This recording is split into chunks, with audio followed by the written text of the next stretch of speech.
What's up, boys? So I am now drafting from the 111 spot. If you guys do have any of the other picks, I suggest you guys go look at those videos, 1 through 10. We're almost done with this series. After this video, we got one more because we're doing 12 mans. Pick 1 through 12. I hope you guys are enjoying this series. I actually got like more views than I suspected, especially my first couple videos. So I do appreciate all that love and support, guys. I just hope you guys can, leave a like, subscribe, and if you guys do have any comments or any questions, please leave them in the comment section. I will answer them. Pick 11 is one of the better picks. You can go double wide receiver if someone nice lands on you for the first pick. You can go double running back, which is usually the trend for pick 11. So you can't really go wrong here. So we do up getting CD Lamb, which is totally fine for us. I'm very confused on why Jefferson is at 15. It's really interesting. Jameer, Puka, Jonathan Taylor, CMC, Genty. That's crazy.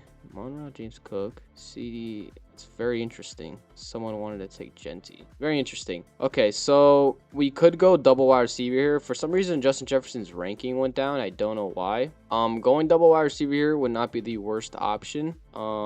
But we always need to look at what our turn would look like. So I am pretty high on some wide receivers when it is our turn, so I don't mind going a running back here. You guys always need to be a couple steps ahead, right? So we are in the snake, which obviously you have the negative part of it, which is having to wait a very long time. In this case, 19 picks until your turn is up.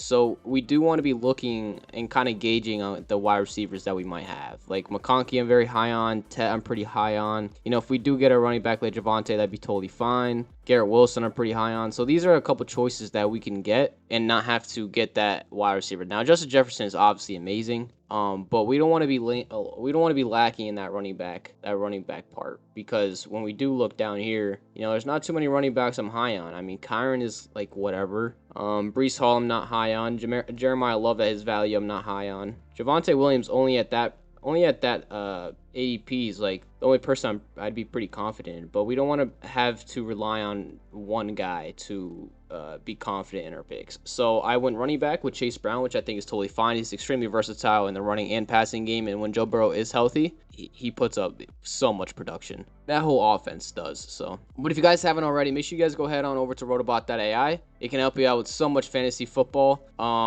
Before your draft, after your draft, before the season, after or during the season. If you have Sleeper, ESPN, or Yahoo, you can literally plug your entire league into it, ask it any questions, and we'll give you an in-depth breakdown on what you should be doing, whether you want to trade someone or whether you're not very good with drafting. It'll show you the rankings, who you should kind of focus on.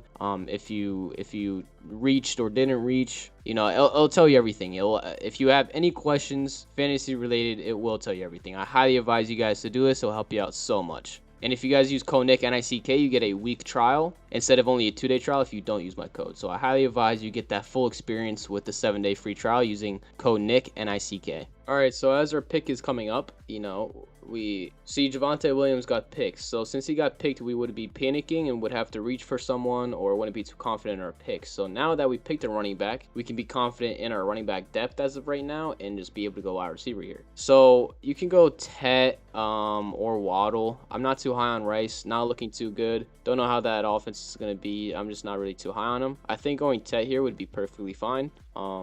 Yeah, I probably will be going double wide receiver here and probably Ladd McConkey. Or if Ladd McConkey gets picked, we can go Garrett Wilson. A lot of options to choose from, and then we would obviously on our next pick be going running back. Bayshell Tune would be phenomenal. Jadarian Price I'm extremely high on. And I love that we can benefit off the snake because there's a couple guys when we are up, we can really just, choose from. It's so amazing. And I mean, if any of our guys get picked, we still have the option of getting that elite quarterback to really help us out. So Jalen Waddle obviously gets picked. We'll just be going Ladd here. If you go Ladd or Garrett, I think those are the two best options right now. I don't go high on tight ends earlier in the rounds unless there's really a dead spot in my pick. So we'll be going Ladd here. Ladd's going to be phenomenal next season. He's finally going to be playing slot. Last season, due to play calling and everything and injuries and whatnot, and Keenan Allen also being the wide receiver 1, he played a lot of wideout.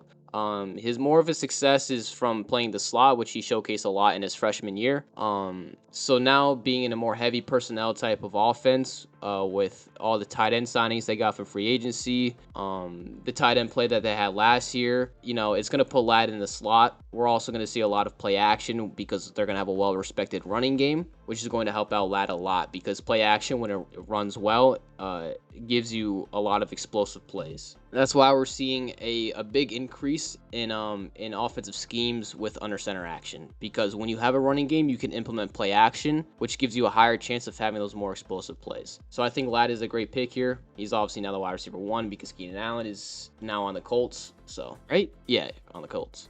So I'm loving this lineup already, and I already like that when we have our pickup and we can benefit off the snake, that we got a couple guys we can be looking at here. So I'm very happy with this. I hope Jadarian Price or Bayshell Tune don't get picked. If they do, that'd be pretty unfortunate. I'm not gonna lie. We'll probably have to reach for someone, but being able to have a few options is not too bad. All right, so we do end up getting Bayshell, which is totally fine. You could go Bucky here. That wouldn't necessarily be a problem. I'm a little higher on Bayshell. I'm really high on that Liam Combs system. What we saw with ETN last season is he really developed a receiving game for ETN. I think the same thing's going to happen with Tuin, which is going to give you a lot of points and a lot of versatility as well. So we could go Jadarian Price here as well. I'm not going to lie. We could obviously be going with an elite quarterback like Drake May. I'm not very high on Jay and Daniels this upcoming season because there are some injury concerns. He also did just lose Laramie Tunsil. If you guys go look at that preseason game, I know preseason doesn't really matter that much, but when you look at that O-line against the Lions, it was terrible. I'm not very high on Jay and Daniels next season. We could be going Bucky here. Bucky's not a bad problem, but just for sake of they'll probably be taken up for you guys, I'm going to be going Jadarian Price here because I think at this point in the draft, Bucky would already be going. So we'll be going Jadarian Price here, which is an amazing bench guy for us. Jadarian is going to get a lot of production in that Seahawks system. They are a run-heavy offense with the implementation of play action. They have no one else to rely on. They're obviously not going to rely on Sharp. Emmanuel Wilson is going to get some touches, but who else are you going to rely on for your productivity other than your late first-round pick? So I'm totally fine with that. We could have went Drake May or something, but I do like the value we can get from quarterbacks later in the rounds. Goff is pretty low. He always puts up high touchdown and passing yards and all that good stuff for us for fantasy. Obviously, if a guy like Herbert falls to us, that's fine. Dak obviously can probably have an MVP type of season. There's some guys that we can probably pick. But yeah, we have a lot of depth still. We have some versatility on our wide receiving core. We obviously have a pretty good running back core as of right now. We're looking really good here.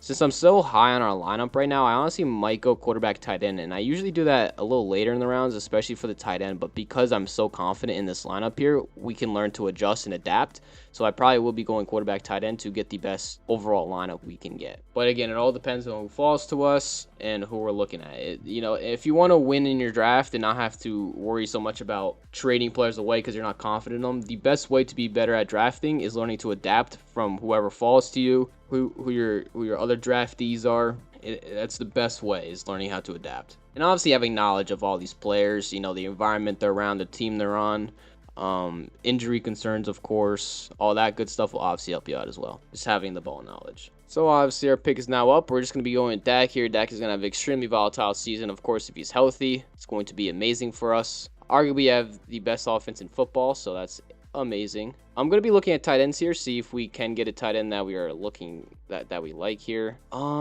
See, not really someone who can really put us over the edge. Their rankings and their ADP overall, their overall value is later. There's no reason to reach for them. We might as well just go for depth. We can still get a Mark Andrews, who I'm very high on next season, later in the rounds, a Ferguson. So there's no reason to just reach on them. We'll just go for more depth, more swings at the bat for people to start. All right, so we're just gonna end up taking JK here, which is totally fine. Helps out our running. Actually, we do have pretty solid running back depth. Do we take a more swing at a bat with the wide receiving core? It's probably what I would be doing here. Chris Godwin would be a great wide receiver too. You know what I'm gonna do? I'm gonna go Blake Corum. Yeah, I'm gonna go Blake Corum. Blake Corum has a lot of upside, very young. There's no injury concerns like JK. Obviously, if Kyron gets injured or something, this guy's gonna be an instant starter. His overall ADP value is going to instantly go up. He's already looking to get more touches because he's extremely talented. We saw that last season. So just having him on our bench, especially with the running back value that we have right now, is amazing. You know, we have a really good running back room. So we'll probably be going wide receiver next round, and then on the snake go tight end. It's always great to think ahead. All right, as our pick is up here, ooh, Manungai falls to us, which is amazing, but we really don't need that running back. But it's pretty tough here, I'm not gonna lie. So there's so much running back value still for some reason, but there's really no point to go running back. I think going with Makai is not bad. I know he has some injury concerns, but I do think he'll just be fine. He'll be a great wide receiver too. So we're just gonna go Makai here. Makai's not a bad pick. Obviously, he's on the bench. We're not asking too much from him. So, you know, again, so a lot of upside. You know, when we have what I try to do when it comes to bench, and I'm very confident in our lineup, I usually like to go for young players who have a lot of upside within their system because of either talent, where they are, you know, their environment and all that stuff. I really like going with young and talented people or players with upside. That, like, as you see here, guys, 3 very young players, 2 of them being rookies who are part of great environments and have a lot of upside. So that's how you want to do your bench, because these guys can have potential starting and also will be great trade value if you already just have a stacked lineup, which is going to just be amazing for you later down the road in fantasy. But we're just going to go tight end here. There's no reason to do anything else. Going with Travis is totally fine here. Travis is going to get a lot of production within that Chiefs system because they don't want Mahomes to get pressured a whole lot. So, you know, Travis Kelce is always great in that short passing game. Also, just with them running the ball a lot, kind of similar to what the Seahawks do, they're going to be running a lot of play action, a lot of under center action. Try to relieve the stress from Mahomes, you know, not risk too many injuries, because when you play shotgun a lot, there are more risks for injuries. The top three offenses who play shotgun the most were the Bengals. Joe Burrow got injured. Jaden Daniels, or the Commanders. Jaden Daniels got injured, and Mahomes, and with the Chiefs, and he got injured too. So we are seeing a more of a development of under center action because, again, it leads to more explosive plays as well as less injury concerns in this case, I guess, especially last season. So Kelce will be great because with having a well-developed and respected running game, it opens up the middle of the field. So that's where Travis Kelce is obviously amazing at. So he'll be a great tight end, great guy to rely on. We're gonna go with one more bench here, and then again, what I like to do is I do like to leave these 2 bench players alone because they will end up just getting cut or something for whatever. So we'll just be going with, this is interesting here. Kobe Myers wouldn't be bad. Dobbs wouldn't be bad either. Yeah, we're just gonna go Dobbs here. These guys both have injury problems. He's gonna be out for a while, I'm pretty sure. So yeah, we're just gonna go kicker here. Kickers can literally change your season around, and we end up getting the best kicker.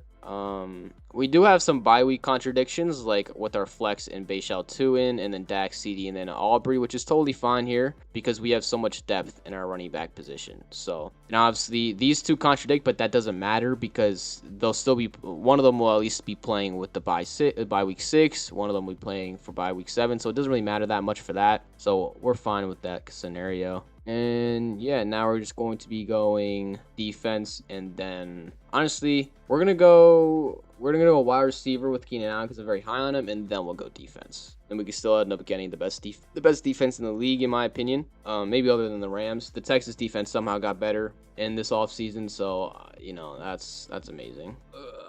Ugh, they got picked. That's all right. So we're just gonna go with Broncos defense, which again does not matter because they're still a top 5 defense. So yeah, and then we just have our last pick, which you can go, you know, backup kicker, you know, backup quarterback, whatever you want, because usually the last 2 usually are waiver wire pickups for defense, kicker, or quarterback. So, you know, that's pretty much the entire draft. I hope you guys did like the video here. I am very confident in this team. We have a lot of depth and a lot of talent with upside. I'd be very confident in this lineup. If it's a $100 buy-in, $500 buy-in, you know, I'm very confident in this lineup. I know all of them are not all of these mock drafts aren't extremely realistic, but it does give you a good gauge on how you should be going into the draft, where the players are going to be around, which pick and what rounds they are.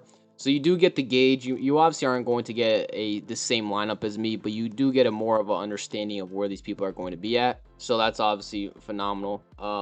But yeah, we're just gonna go with Bryce Young here because why not? So yeah, guys, I hope you guys do like the video. Make sure you guys like and subscribe. Make sure you guys go ahead on over to rotabot.ai. Use code Nick NICK. This will help you out with fantasy so much, especially with trades and just any questions that you have. It will help you out so much. So yeah, make sure you guys use code Nick NICK. Hope you guys liked the video. I'll see you guys in the next one. Peace out.